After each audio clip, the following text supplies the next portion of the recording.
रोहा तालुक्यात ग्रामीण भागातील निवी तळाघर या भागातील कालव्यावर मोठ्या प्रमाणात अतिक्रमण करून अनधिकृत बांधकामे उभी राहिली आहेत.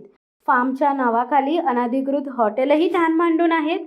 त्यातून मोठ्या प्रमाणात मद्य विक्रीसह अवैध व्यवसाय होत असल्याची चर्चा आहे. या भागाचा पोलिसांनी सर्वे करावा अशी मागणी होत आहे.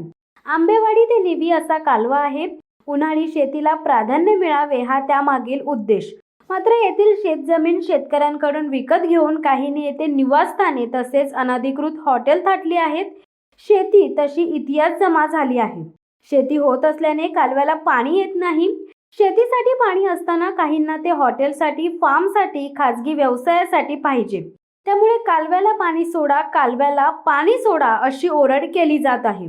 अधिकारी वर्गावर ताशेरे ओढले जात आहेत. मात्र अधिकारीच वर्गाचे असे म्हणणे आहे की कालव्यावरच अतिक्रमण केल्याने पाणी सोडणार कसे. पाटबंधारे विभागाने अतिक्रमण करणाऱ्यांना वेळोवेळी नोटीस बजावल्या आहेत.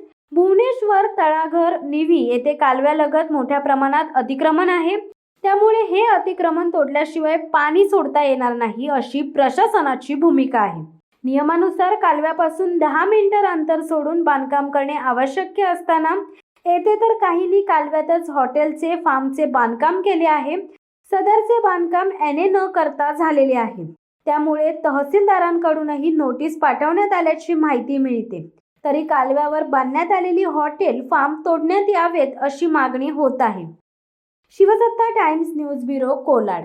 दे धडक बेधडक वृत्त देणाऱ्या आपल्या शिवसत्ता टाइम्स न्यूज चॅनलला लाल बटन दाबून सबस्क्राईब करा आणि बेल आयकॉनला क्लिक करायला विसरू नका.